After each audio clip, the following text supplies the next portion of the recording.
Bueno, continuamos acá en Proyecto Federal. Estamos con Pablo Cercovich, integrante de la red multisectorial. Me refiero a organismos que trabajan para los consumidores. El tema de la tarifa social, que es un tema que le ocupa a la gente y le preocupa. Contanos un poco en qué estado está, qué grado de participación va a tener en el mercado la tarifa social, si hay interés político o no sobre la tarifa social. Correcto. Bueno, lo primero para destacar sobre esto es que efectivamente se provincializó a partir del 1 de enero de 2019. Esto significa que son las provincias y la Ciudad Autónoma de Buenos Aires quienes deben asumir, por un lado, la erogación que representa dar cobertura a este beneficio para todos aquellos que estaban encuadrados dentro de los sectores que percibían esta tarifa social. ¿Puedo interrumpirte? Sí, claro. Sí, para seguir con la misma línea. A ver. Decís, le corresponde, le compete a cada una de las provincias, incluida la Ciudad Autónoma, hacerse cargo del beneficio. ¿Qué significa? ¿Que las provincias le dan la plata a las empresas energéticas, por ejemplo? Significa que en los mismos términos, hasta ahora, en los mismos términos en los que el Estado Nacional otorgaba ese beneficio, la erogación que antes comprometía el Estado Nacional, a partir del 1 de enero de 2019, la comprometen las provincias. ¿Cuál es la diferencia? A ver. La diferencia es que en realidad la percibía solo el 30% del universo que debía percibirla, porque había un criterio de discrecionalidad a la hora de dar esa cobertura, porque no olvidemos que el Estado Nacional intenta desde hace tiempo, casi del minuto cero, esa reducción de gastos del Estado. Entonces, o sea, la negativa a la tarifa social. No le daba cabida a los reclamos, había que hacer el reclamo para eso. Bien, decías, discrecionalidad en la negación de la tarifa social. Ahora, ¿qué va a pasar con las provincias? Bien, ahora, de esta manera fraccionada. lo cierto es que este nuevo escenario genera, primero hay que decirlo, una gran desigualdad entre todas las regiones del país, porque no solo se transfiere la erogación, sino también la redefinición del marco regulatorio. ¿Esto qué significa? Que cada una de las provincias y la Ciudad Autónoma de Buenos Aires va a poder decidir si le amplía esa cobertura al 100% de los beneficiarios, si sostiene ese beneficio o lo modifica, o si elimina ese beneficio porque la provincia no está en condiciones de asumir tiene el dinero para pagar. La erogación. Entonces, lo primero es decir, desigualdad entre todos los ciudadanos de la Argentina, de las distintas regiones. Ahora luego. ¿Qué pasa al que vive, por ejemplo, en zonas desfavorables? Bueno, precisamente. Acá, digamos, frente a este nuevo escenario y frente a la necesidad de que cada una de las provincias regule esta nueva implementación de la tarifa social, es que nosotros, en cuanto salió la resolución 122 de la Secretaría de Energía, convocamos a los distintos sectores articulados en Argentina en Red, dentro del que contamos con asociaciones de consumidores, de comerciantes, de pymes, organizaciones territoriales, sectoriales, clubes de barrio, bibliotecas populares, y entre todos nos abocamos durante 2 meses a la elaboración de lo que es el proyecto de ley de tarifa social para la energía eléctrica y el agua potable, que presentamos ya en la legislatura porteña, en este caso, que pusimos a disposición de todos los distritos para que lo tomen también. O sea, el proyecto de ley se trabaja en la legislatura porteña, pero está propuesto para todo el país. Lo presentamos en la legislatura porteña, será tratado en marzo cuando vuelvan a iniciarse las sesiones ordinarias, pero lo hemos puesto a disposición para que en todas las legislaturas provinciales pueda ser modificado, o lo que cada espacio que lo presente considere. Un proyecto que en realidad contempla que este es un beneficio que, como decía Sergio, en base a la decisión política, se proteja a los hogares, se proteja a las unidades productivas y a los puestos de trabajo que eso significa, y se proteja a las entidades de bien público, con 3 categorías, son 3 categorías en las que nosotros definimos los 3 renglones de beneficiarios, donde a los usuarios particulares, a los vecinos, entendemos que en todos aquellos hogares que no perciban hasta 2 canastas básicas, el Estado tiene que, en este caso de la Ciudad Autónoma de Buenos Aires, asistirlos contribuyendo con la cobertura de la tarifa social.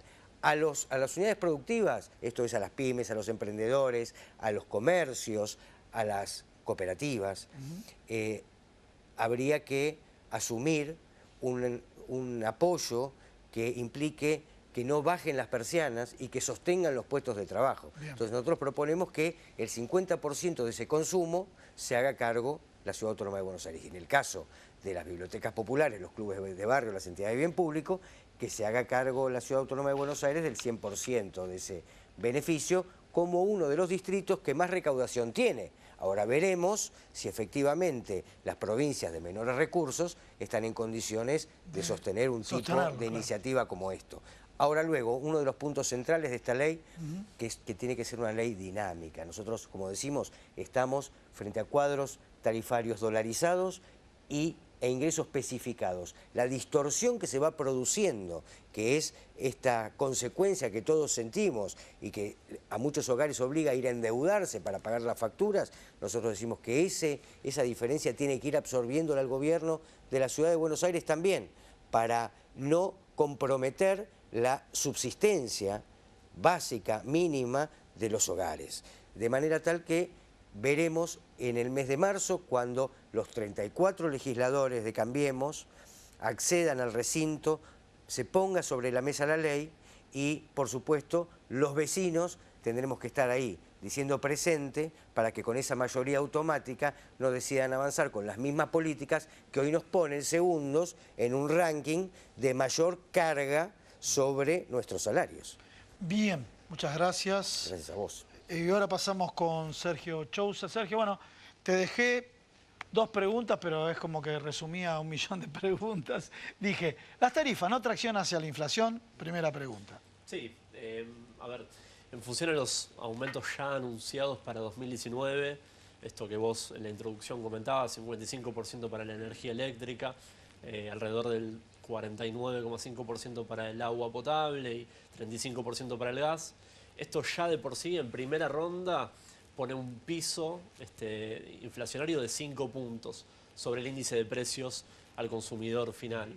5 puntos ya están garantizados por eso, solamente por... ¿5 puntos anuales o 5 anuales? Anuales. En el año, bien. 5 puntos de inflación solamente... O sea, con estos datos le tiramos al año 5 puntos. Bien. Después faltan los alimentos. Claro, y después lo que falta principalmente es la incidencia de estos incrementos en insumos que son altamente difundidos para toda producción y para toda comercialización sobre el resto de productos de la economía. Porque los aumentos en servicios públicos no solamente tienen un impacto de primera ronda, sino que tienen segundas rondas y terceras rondas cuando el proceso se va difundiendo todo a lo largo de las cadenas de valor. En este escenario donde cayó el consumo por datos del propio INDEC, no por datos de una teoría económica u otra teoría económica, sino por datos propios del INDEC. Entonces, ¿qué fue lo que pasó? El índice de precios mayoristas no se trasladó en su totalidad a minoristas. ¿Cuánto viene, ya dijiste, la tracción que va a tener los aumentos tarifarios? ¿Cuánto viene de tracción hasta el día de hoy, sin los nuevos aumentos de los precios mayoristas? Bueno, entre los precios mayoristas hay, a su vez, múltiples segmentos.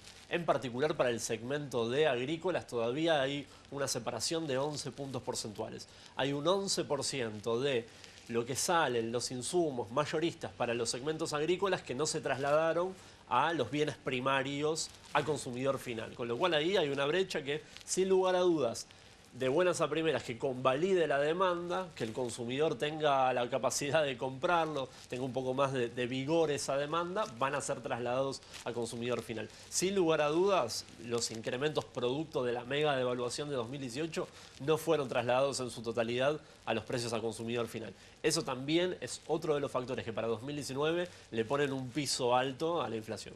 Bien, y por otro lado hemos hablado de la recaudación fiscal, o sea, dicho por el gobierno.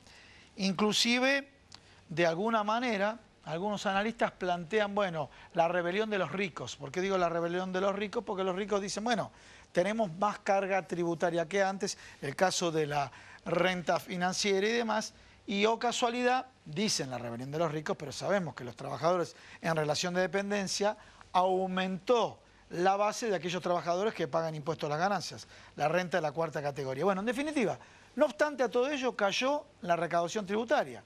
Entonces la pregunta que te hago es, déficit cero por un lado, promesa del Fondo Monetario Internacional por el otro, inflación que se traslada. Esto va al dólar y si va al dólar, ¿qué es lo que produce en los demás indicadores? Bueno, en materia de recaudación, definitivamente no estamos teniendo una rebelión fiscal.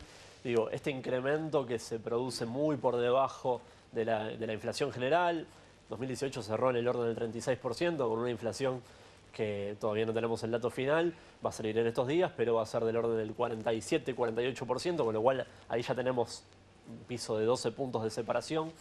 Esta separación entre los dos conceptos viene dada por recesión por un lado y por destrucción de empleo y caída de poder adquisitivo por otro lado. Te pongo dos ejemplos. Vamos a hablar de destrucción de empleo. ¿Cuántos empleos se perdieron en el último año? Bueno, en el último año, en el sector privado registrado, se perdieron 26.000 empleos. Son los empleos de calidad, los que se venían a recuperar a partir de la lluvia de inversiones, 26.000 empleos. Pero hay algunos segmentos principalmente dañados. Por ejemplo, en el segmento industrial se perdieron 56.000 puestos de trabajo en 2018, solamente en un año. Pero no entendí, si 26.000 es en el privado, ¿por qué industrial 56.000? Porque se recuperaron en otros sectores. Ah, porque se recuperaron otros sectores. ¿Qué sector recuperó? Recuperó actividades inmobiliarias, recuperó el sector financiero y el sector de la educación. Esos tres sectores en 2018 recuperaron puestos de trabajo. Bien. Pero bueno, en el consolidado anual... O sea, te da industrial 56.000. Sí, solamente en un año. Si nos retrotraemos a 2015, Estamos son en- 107.000 puestos de trabajo desde noviembre de 2015. Porque yo pregunto, a ver, quiero decir esto, porque la gente también se confunde. Hay distintas encuestadoras, análisis, otros dan 120.000, ustedes dan 107.000, pero lo importante es saber que es un número que está por encima de 100.000, más allá de lo que pueda marcar uno u otro observador o analista del tema. Igual son números de CIPA estos, ¿eh? Sí. Son números registrados de... Sistema Integrado Previsional argentino. Sin embargo, lo que quiero comentarle a todos ustedes, esto que nos está diciendo Sergio, ¿qué significa? Para los jubilados, si por ejemplo, vamos al sector privado en todo este proceso, 120.000 empleos menos, 120.000 aportantes menos al sistema jubilatorio. Vamos a hablar de la salud, 120.000 aportantes menos a las obras sociales. Por lo tanto, estas 120.000 personas es muy probable que vayan al sistema público de salud en su gran mayoría. Fíjense cómo todo este tema del desempleo genera mayores costos al Estado, ¿no? Sí, lo comentábamos a colación de la inquietud por la recaudación porque es la contracara, ¿no? Cuando uno ve los segmentos relativos a aportes y contribuciones, a la seguridad social, que son los mal llamados impuestos al trabajo, durante 2018 tuvieron una recaudación que se incrementó entre el 24 y el 26%, todo en el año. En un año que habíamos dicho va a cerrar entre 47 y 48 puntos. 20 puntos abajo. Claro, y esto está enteramente explicado por la destrucción de puestos de trabajo y por la caída en los salarios reales, porque los puestos de trabajo que todavía siguen en pie, ¿no? El sector privado registrado y tuvieron paritarias de convenio, esas paritarias evolucionaron muy por debajo de la inflación, con lo cual, obviamente, eso es menor recaudación para el Estado. Sergio, muchísimas gracias. Lo mismo digo, Pablo Serkovich, muchas gracias por haber venido al programa. Señores, a ver, nosotros te planteamos estos temas, sonrío, ¿sí? Sonrío un poco y no lo hago con ningún tipo de maniobra, sino quiero decir, todo esto... ¿Te quita el sueño por casualidad? ¿Te preocupa por casualidad? Y si te preocupa, ¿cuánto influye en el sueño? Porque vamos a hablar de trastorno del sueño con una profesional, con una especialista, y me refiero a la doctora María Celia Dalario, que es subdirectora de Somos, Medicina del Sueño, y médica del Instituto de Neurociencias de la Universidad Favaloro. Y por otro lado, esto ya es una disciplina, el estudio del sueño, la importancia que tiene el sueño en tu vida, así como es importante alimentarte bien, y me refiero a la comida, el sueño también es una forma de mejorar tu calidad de vida, mejorar tu salud. Y en instantes vamos a hablar de este tema tan, pero tan importante en esta época que vivimos. Vamos.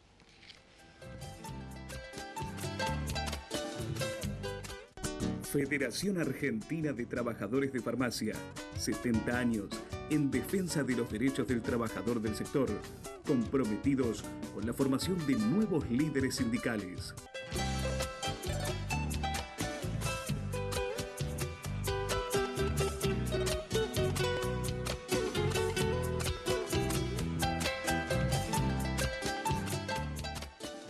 Bueno, estamos con la doctora María Celia Dalario. Muchas gracias por estar acá en el programa. Bueno, trastorno del sueño. A ver, el bloque anterior creo que generamos una de las genera causas... mucha angustia. Sí. La angustia... Angustia, miedo al futuro, por supuesto. A la incertidumbre al futuro genera sí, trastorno de sueño. Sí, por supuesto. Es parte con lo que uno lucha cotidianamente para tratar de lograr un buen descanso, porque la realidad es que esto no escapa a toda la realidad política, económica y todo, escapa a lo que cada uno como individuo puede modificar. Y uno desde su lugar lo mejor que puede hacer es descansar bien y estar lo mejor posible y con salud para encarar el día siguiente.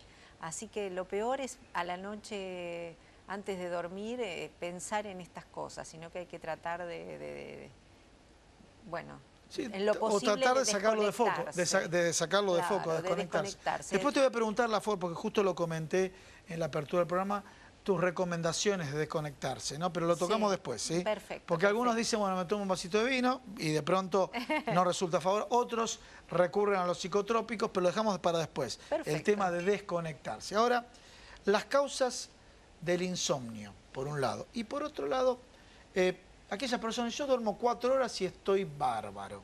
Quiero preguntarte si es así o otros te dicen, no, hay que dormir 8 horas. Y a partir de ahí decir, bueno, ¿tengo o no tengo insomnio? Claro, ni 4 ni 8. Digamos que 4 estamos en el límite de lo posible para la recuperación necesaria para el cerebro, ¿no? Se habla de entre 5 y 6 horas como lo mínimo, en la cual se logra el tiempo suficiente para que haya la recuperación que el sueño puede dar. Y que haya que dormir 8 tampoco es una ley. Entre 6 y 8 un adulto mayor, digamos, o un adulto promedio, es lo que es razonable dormir. Lo importante es despertarse y estar bien, sentir que uno puede encarar el día bien. Incluso despertarse antes del reloj no está mal, quiere decir que ya durmió, digamos, lo que necesitaba. No está mal, es como que el cerebro se programa a la hora, entonces completa el ciclo y ya se despierta antes de que suene el reloj, no está mal. Bien, bien, buen dato, ya diste un primer dato, que me despierto antes que el reloj, no está mal. A veces uno dice, uy, me desperté antes, qué bronca. No, un ratito antes, no 2 horas antes, pero un ratito antes está bien. Bien, aquellas personas que duermen mucho, ¿es malo o es bueno? Las personas que duermen 10 horas, por ejemplo. Yo te cuento, en nuestra área, tratar a una persona que viene con quejas de muchas horas de sueño es más complicado que el que viene con pocas. ¿Ah, sí? Sí, porque si una persona necesita, uno hace todos los estudios, descarta cualquier trastorno del sueño y nos encontramos con esas pocas personas que necesitan 10 horas, en realidad se las van a sacar a toda su vida social y personal, ¿no? Porque no le queda tiempo. No le queda tiempo. Entre los tiempos de desplazamiento, los tiempos de trabajo y los tiempos de sueño, no le queda tiempo sobre todo para la vida social, que es lo que más comprometen, y la vida personal. Pero bueno, lo primero que hay que hacer es descartar que haya un trastorno del sueño que altere la calidad, sobre todo, que es lo que está haciendo que duerma más horas. ¿Y cuáles son las causas del trastorno del sueño? Las causas hay muchísimas. Pero para mencionar a la gente. Los más importantes que generan hipersomnia son los trastornos respiratorios durante el sueño, que el principal síntoma es roncar. Las personas que roncan, si bien roncar es habitual, no quiere decir que sea en todos los casos normal. Y hay que prestar atención si el ronquido se interrumpe, si hay sobrepeso, si hay hipertensión. En todos esos casos puede haber una enfermedad grave que se llama apneas del sueño y que hay que diagnosticarla y tratarla correctamente. El abordaje de la apnea del sueño. Entonces dijiste, roncar por un lado, sí. Por otro lado si hay sobrepeso, sí. O si hay hipertensión arterial asociada en general. Hay que sí, el caso de roncar sin hipertensión y sin sobrepeso, ¿también puede ser factor de riesgo? Puede ser, pero uno como que va sumando factores para pensar en que pueda tener apneas del sueño. Si uno ronca y es delgado, bueno, lo único que hay que hacer es ver si no tiene una hipertrofia de amígdala asociada a las carnes crecidas en la garganta o en la nariz, o un problema de alergia que se soluciona fácilmente por el otorrino. Sí, ¿O es irresoluble? No. Las alergias se controlan. A ver, las alergias se controlan. Voy a utilizar una palabra, si querés, simpática, si quiere, doctora, simpática. Aquellos que cuando duermen son un serrucho y demás y no tienen temas vinculados a la hipertensión, temas vinculados al sobrepeso. ¿Puede corregirse eso? Sí. sí que puede ¿De manera corregirse. quirúrgica o no quirúrgica? A O ambas.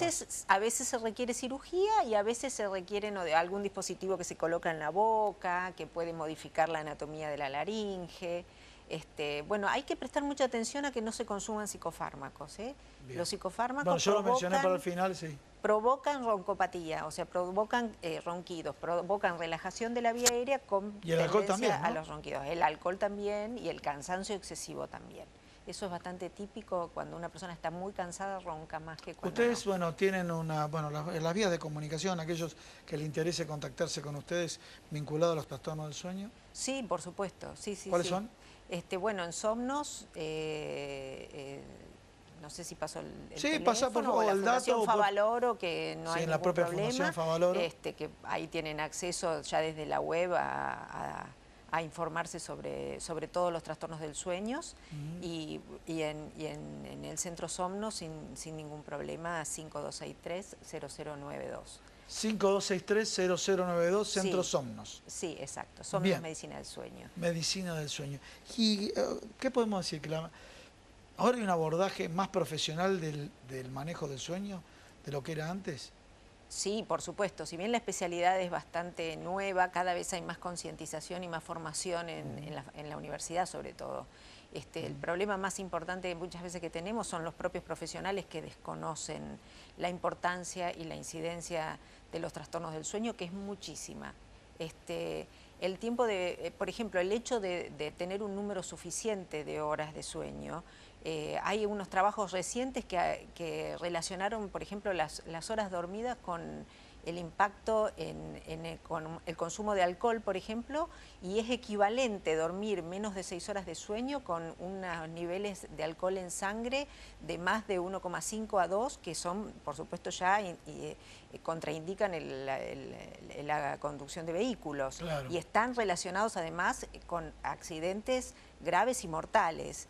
Y por ahí la persona le da la pipeta negativa, o sea, no tiene problemas de alcohol, pero sí, si durmió menos horas es lo mismo, es exactamente lo mismo. Y eso es solo conciencia, no hay otra, de la población, ¿no? Cuando ustedes hablan del tratamiento cognitivo-conductual, ¿en qué consiste? Bueno, hoy por hoy ya hay consenso internacional de que el primer abordaje, el primer tratamiento que debe recibir una persona que sufre de insomnio es este tratamiento cognitivo-conductual. Es una pauta, un tratamiento reglado paso a paso que se da en 4 a 6 sesiones aproximadamente, con una terapeuta que está entrenada, digamos, y que es adaptado a las características del sueño y de la vida del paciente, porque no se puede hacer ley para todos, y que recupera sin necesidad de fármacos a la gran mayoría de los insomnes.